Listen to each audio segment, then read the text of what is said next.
Hola, dialogantes, ¿cómo están?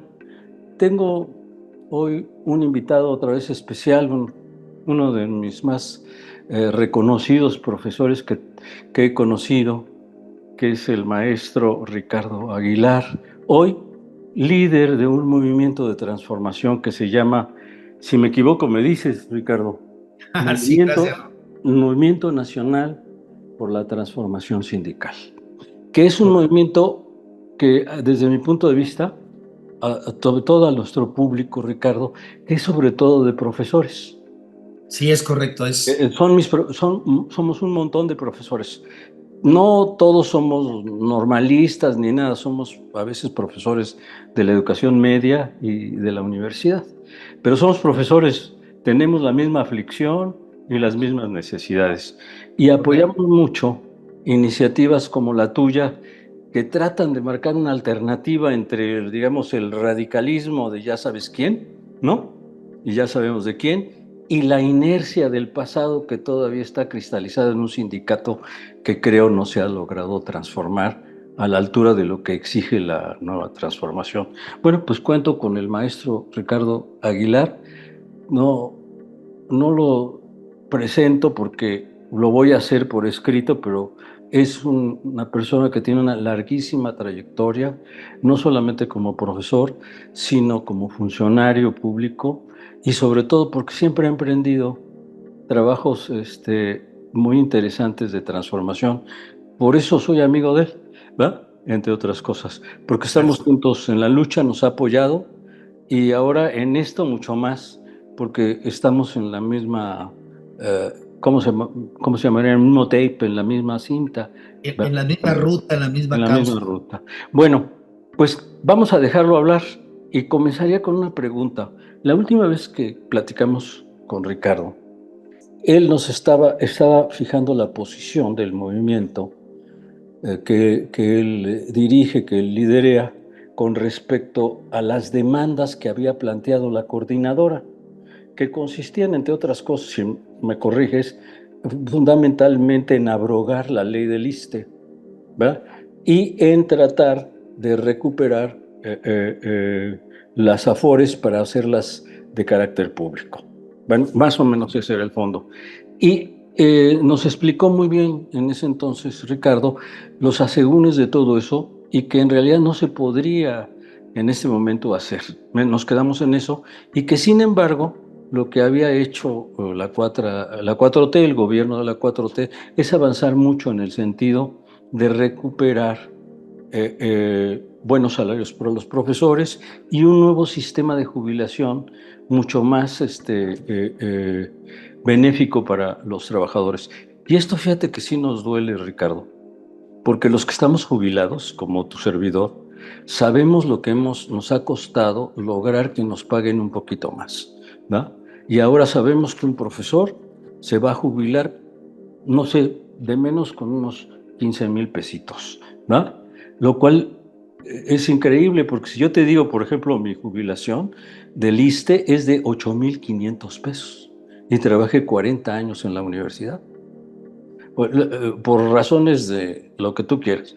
Y entonces cuando veo esto me parece que hemos avanzado mucho. Pero te dejo, ¿cómo está? ¿En qué va esto? ¿Qué están haciendo ustedes? ¿Y cómo los podemos apoyar? Porque atrás de mí, los que te van a oír, somos muchos profesores. Gracias, Rafa. De antemano, te aprecio mucho tus comentarios. Efectivamente, debo de decirte que, pues, ha variado. Si lo vemos con una óptica realista, ha variado un poco o ha variado casi nada, pero ha variado algo, ¿no? Primero porque el año pasado hubo una movilización intensa de maestros en varias entidades federativas, algunos, este, eh, como Oaxaca era casi la totalidad de los maestros, en otros estados no tanto, pero bueno, también se tiene que reconocer que hubieron expresiones magisteriales de descontento en marchas o en paros escalonados en algunas entidades federativas donde no había habido movilizaciones en los últimos años recientes, y creo que estas movilizaciones sí son importantes que las podamos reconocer con toda naturalidad. Como tú dices, Rafa, efectivamente el tema que más movió eh, fue el asunto de la abrogación de la ley del ISSSTE, ¿no? Pero también no solo esa, venía este conflicto de un cierto descontento en muchas entidades federativas de procesos ilegítimos que se habían dado en los congresos seccionales que se hicieron en los últimos 2 o 3 años, y esa descomposición del tejido magisterial que se había descompuesto en las entidades, en muchas secciones del país, venía ya con un cierto grado de inconformidad y de crispación de los ánimos del magisterio en una cantidad importante de secciones sindicales de las que integramos el CENTE. Entonces, ese era un ingrediente que nos parece que vino a alimentar mucho también el descontento a nivel nacional, porque se perdió esta hegemonía que había de parte del Sindicato Nacional, que lo tuvieron durante tantos años, y que había en esta relación perversa con las autoridades educativas gubernamentales, etcétera. Pero esa conformación de poderes absolutos que se habían generado en los últimos años también se empezaron a descomponer en muchas entidades federativas donde gobiernan ahora gobernadores de Morena. Pues se fue quitando gradualmente esta relación perversa de las secciones sindicales con los gobernadores y las autoridades educativas. En algunos lados todavía persiste, pero ya menos, y eso me parece que es sano, ¿no? Porque no creo que debiera de seguir este procedimiento autoritario, ilegítimo, en donde pues todos estaban juntos para tratar de dañar a los trabajadores, ¿no? Y eso se empezó a desconfigurar en la medida que algunos gobernadores empezaron a asumir su responsabilidad y que el sindicato asumiera la de ellos y las autoridades en sus labores, ¿no? Pero bueno, estas movilizaciones me parece que fueron importantes en un buen número de entidades federativas. Reitero, en algunas fue importante, en otras fue simbólica. Lo cierto es de que se retiraron con una apreciación de que para algunos hubo una solución importante, pero para otros no. Entonces, desaguisado o percepciones contradictorias que se generaron en el magisterio que se movilizó, que quiero decirte, Rafa, que no necesariamente fueron de la coordinadora, fueron expresiones distintas de todo tipo, maestros de manera espontánea que se lanzaron de por sí cuando vieron que había una irrupción de maestros en el país, y participaron, ¿no? No habíamos visto antes movilizaciones en Quintana Roo, por ejemplo, en Sonora, en Colima, en Yucatán, fracciones en algunas otras entidades federativas en el norte del país, fracciones en Chihuahua, en fin, algunas entidades que nos parece que anteriormente no habían habido movilizaciones como tradicionalmente veíamos en Oaxaca, en Chiapas, en Guerrero y en Michoacán. Ahora sumado Zacatecas, que la sección lo ganó la coordinadora en los últimos tiempos recientes. Entonces, estas acciones que nosotros vimos, la gente se retiró, y se retiró con esta apreciación. Hay una especie de posiciones ahí encontradas. Algunos creen que no se logró nada, otros que sí hubo un avance, y en esa lógica de contradicciones, tú sabes cómo en el seno del Magisterio Nacional somos generalmente gente pues crítica, y por lo tanto ese sentido crítico del magisterio hace que no sea tan fácil poder convencer de manera unánime a todo el magisterio por igual. Siempre hay expresiones que nacen de manera genuina de una serie de vocación democrática de los trabajadores, de una infinidad de organizaciones que nacemos, ¿no? Y que muchos están desde la normal y otros de la normal superior o de la UPN o de la Nacional de Maestros o incluso de escuelas privadas. Pero bueno, generalmente el magisterio, que es un sector de trabajadores que proviene de la parte baja, de la clase baja, y que es un trabajador pues culto porque está preparado, está formado. Entonces esta imbricación de venir de un sector desprotegido y luego con estas preocupaciones sociales que vienen desde el normalismo, hacen del maestro pues un trabajador potencialmente crítico para cualquier lucha, está listo en cualquier sendero, desde su colonia, las tareas vecinales y en su municipio, en su estado y en un club y en cualquier cosa. Ahí están los profes. Entonces, Rafa, yo creo que esta circunstancia que prevaleció, nace esta idea de percibo el deseo de los maestros de seguir organizándose para volver.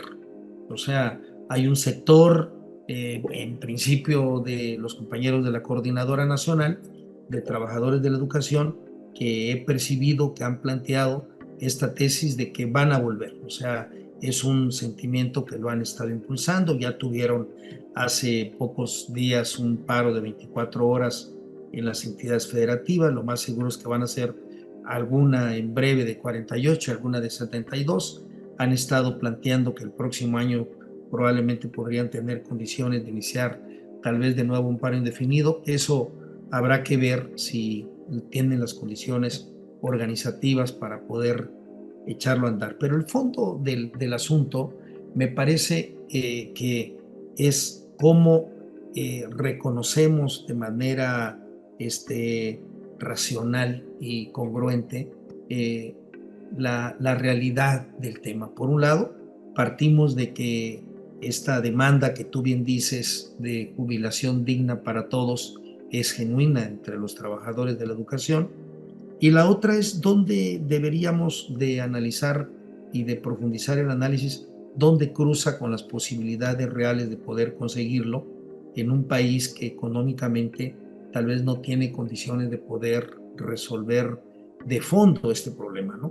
Entonces, es ese híbrido, esa imbricación, cómo resolver una demanda sentida de los trabajadores con una situación económica complicada del país. Entonces, como que ese es el fondo para que tratáramos de buscar una alternativa que nos permita encontrar una solución duradera de mediano, de largo plazo y que atendiera una demanda sentida y real de los trabajadores. Yo creo que el gobierno de la República, de la doctora Claudia Sheinbaum, está en esa búsqueda de encontrar alguna fórmula que permita resolver de manera alternativa esto. Pero lo otro es cómo lograr que en los trabajadores de la educación en general pudiera permear este sentido de responsabilidad, de innovación, que nos permita encontrar todos una fórmula de entendimiento para atender las demandas genuinas de los trabajadores y atender las demandas de las preocupaciones de las políticas públicas que a veces no dan como para poder resolver de fondo todo. O sea, yo creo que tú lo planteaste con toda sinceridad. Primero porque hay, hay un sindicato nacional ausente, no vemos que hay un sindicato que esté proponiendo alternativas para tratar de resolver, pero hay un sindicato que también el Magisterio Nacional ya no se ve ni se escucha, ¿no? Entonces, esa responsabilidad que en algún momento tuvo la organización de que había permeado esta responsabilidad de representar a los trabajadores, aunque fueran con actitudes autoritarias, que lo habían logrado, hoy hasta eso ya se perdió. Entonces, de lo que se trata es cómo encontrar esta fórmula que nos permita atemperar los ánimos, ¿no? Y que hayan responsabilidades compartidas, ¿no? De tal manera que creo que ese es el cruce y ese es el tema que tenemos enfrente. Oye, Ricardo, bueno, sí, sí te entiendo. Creo que entonces, a ver, explícame una cosa, o mejor dicho, tú como líder, ¿qué perspectiva ves? ¿Qué perspectiva tienes, por un lado? Y te diría, ¿qué escenarios ves en el futuro? Planteando esto, mira, yo, por ejemplo, como docente, porque me voy a meter aquí como docente, yo creo que, uno, tenemos un gobierno que no es contrario a los trabajadores. Primer punto. Podrán decir lo que quieran, podrá ser ineficiente, a veces medio corruptón, lo que sea, pero no está en contra de los trabajadores. Eso se derrumbó cuando se tumbó la reforma educativa, la mal llamada reforma educativa, como dicen. Bueno, tenemos un gobierno que hace y ha logrado conquistas salariales importantes. Me refiero en el campo donde tú te mueves, que es la educación básica y media. Enormes. Bueno, esos avances se llama gradualismo. Dice, hay que hacerlo gradualmente siempre y cuando se sostenga la alianza de poder que tenemos con el gobierno. Esa es mi postura humilde, ¿no? Al respecto. Por lo tanto, si debes de presionar, porque es tu función como sindicato, para defender las condiciones de mejora continua laborales, por supuesto. Que haya plazas, que se sostenga, que sea rápido, que sea eficiente, que tengan derecho a la salud los profesores viejitos. Todo eso me parece sensacional. Pero eso lo podemos hacer mientras se sostenga un gobierno que nos garantice eso, un crecimiento gradual. En mi opinión. Creemos en el gradualismo, pero el problema que yo veo es que cuando oigo, por ejemplo, discursos radicales, no pongo nombres, porque también, como bien tú dices, la pluralidad es tanta que puedes ver versiones de eso. Yo quisiera que me dijeras, ¿cómo podemos hacer y cómo ayudamos nosotros también, como profesores, a encontrar un consenso que permita ir avanzando, presionando al gobierno hasta donde se puede presionar y luego hacer el consenso, de decir, me detengo hasta aquí, no presiono más porque truena el sistema? Pongo un ejemplo. Es imposible en este momento que se nacionalicen las Afores. Es imposible. Si tú revisas, no podrías, vendría un caos financiero enorme. Pero sí podemos empezar a trabajar porque cada vez las Afores sean más públicas y menos privadas. Por ejemplo. Bueno, me callo porque ya yo parece que soy yo el entrevistado. Y que tengan menos ganancias, ¿no? Exactamente. Entonces, dime tú, como líder sindical, ¿qué perspectiva tienes y qué escenarios ves? ¿Y cuál crees que debe ser el camino que se ofrece? ¿No? ¿Qué dice tu gente, tus compañeros de trabajo? Bueno, nosotros hemos hecho un esfuerzo, Rafa, de tratar de atemperar un poco las cosas. Yo coincido contigo que efectivamente parece mentira, pero tenemos que partir de una realidad. O sea, eh, nos vemos al gobierno como enemigo o vemos al gobierno como una oportunidad y un espacio para construir una serie de alternativas que beneficien a los trabajadores y que el gobierno que ha generado estos espacios de diálogo pudieran ser espacios que se fueran logrando de manera gradual una serie de demandas que tienen que ver en general, no solo para el salario, las prestaciones, las condiciones laborales de los trabajadores, etcétera, pero también la democracia sindical. Nos parece que en la medida que no haya una organización sindical plural, incluyente, y yo ni siquiera ya le digo profundamente democrática, o sea, hay que incluir a todos de manera plural y hay que respetarnos a todos para que verdaderamente el nuevo espacio sindical genere la legitimidad al interior de las diferentes expresiones de los trabajadores, que sea capaz de poder sortear cualquier expresión de descontento que se genere en el magisterio. O sea, hay la necesidad de construir eso. Creo que ya el espacio sindical de los que representan hoy, que solo representan una facción o un grupo minoritario al interior del Sindicato Nacional de Trabajadores de la Educación, pues no es el espacio correcto para seguir discutiendo eso. No podemos ver el, este mar de trabajadores de la educación en el país que solo se agoten en dos expresiones, ¿no? El CENTE ni la CENTE. Yo creo que hay un mundo de grupos, expresiones sindicales de distinto tipo al interior del país que le genera una riqueza impresionante el gremio, y que el gobierno debería de echarse un clavado para tratar de revisar que hay necesidad de nuevas vocerías al interior del Magisterio Nacional, y que la relación con la materia de trabajo no termina ya. Por ejemplo, un tema que me parece que es muy importante es, hay una política educativa hoy con el actual gobierno que veo que se deshace el secretario promoviendo determinadas cosas, pero también muchas veces planteo que terminan en el vacío, porque ¿quién recoge esas preocupaciones, no? O sea, pues nadie.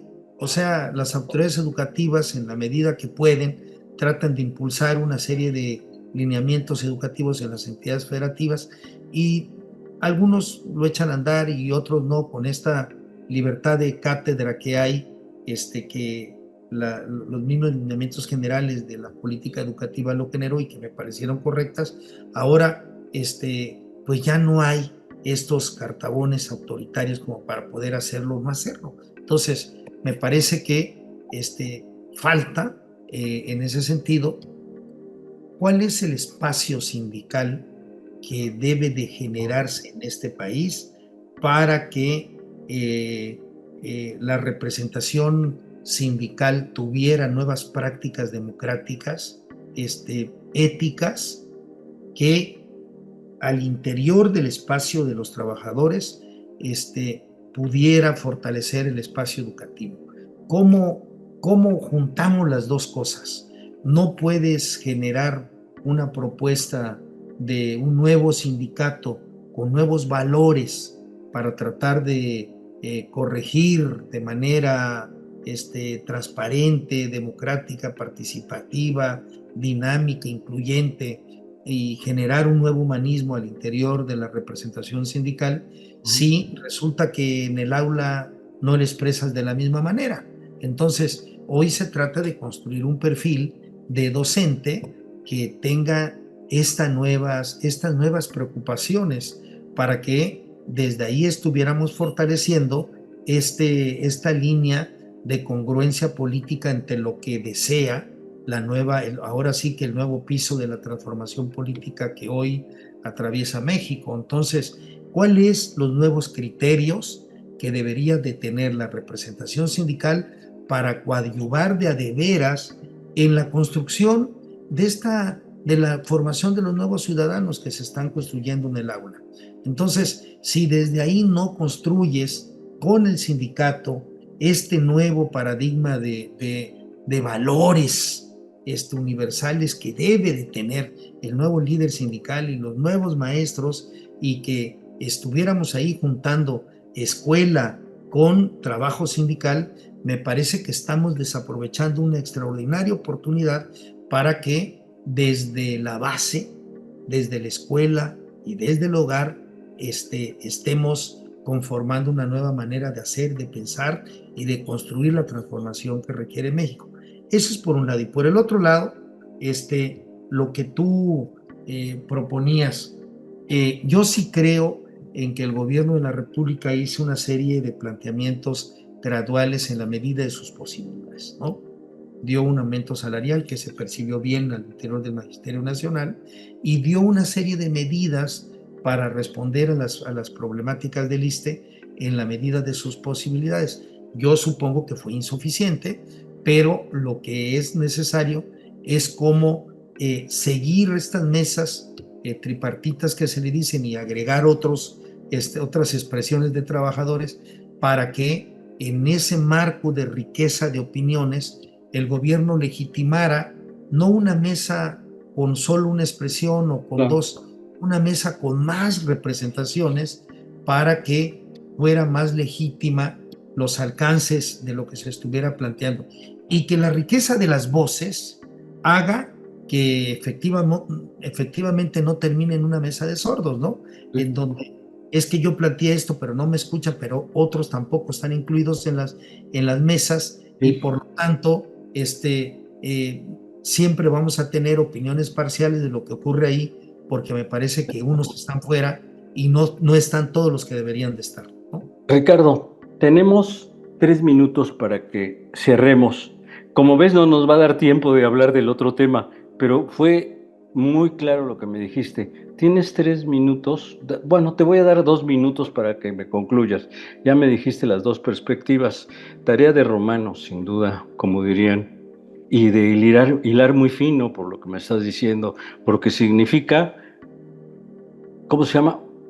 En una diversidad buscar unidad, o unidad dentro de la diversidad, como se decía antes. Bueno, concluye y di qué puedes concluir. Tienes 2 minutos.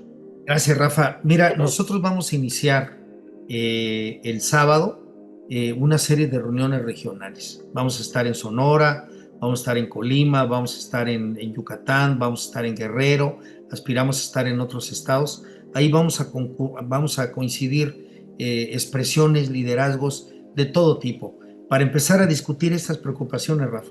Perfecto. Lo que nos interesa es recoger las opiniones de la gente y plantear salidas, plantear rutas. Graba algo de eso. Alternativas, claro que sí. Y nos lo mandas para que lo subamos. Entonces claro, vas a empezar a moverte, moviendo las bases para ir viendo qué decían y después construir. Y luego tenemos un minuto. Lo que necesitamos es escuchar a la gente y que nos escuchen de tal manera que la gente sepa que hay otras voces y que no solo hay una o hay otra, hay otras voces que queremos ser escuchadas y que también nosotros tenemos propuestas. El Movimiento Nacional por la Transformación Sindical se ha caracterizado por ser un espacio de propuesta y queremos que esa voz, ahora sí, no solo la planteemos de arriba para abajo, también lo recojamos de abajo para arriba. Ahí saludo a mis compañeros de Sonora, que voy a estar por ahí el sábado y el domingo este fin de semana. Tenemos gente de Sonora. A ver si nos acompañan, les vamos a dar la ubicación, será en alguna secundaria y nos va a dar mucho gusto que podamos escuchar ahí los compañeros y las diferentes opiniones al respecto. Despídete, ya tenemos unos segundos. Saludo a todos los compañeros y maestros y maestras que nos escucharon. Ricardo Aguilar, nuestro nuevo líder. ¿Sí? A la orden. Muchas gracias, Ricardo, un abrazote. Y estamos contigo y esperamos información del movimiento. Abrazo a ti, Rafa. Gracias por este aire fresco. Muchas gracias. Hasta luego. Hasta luego.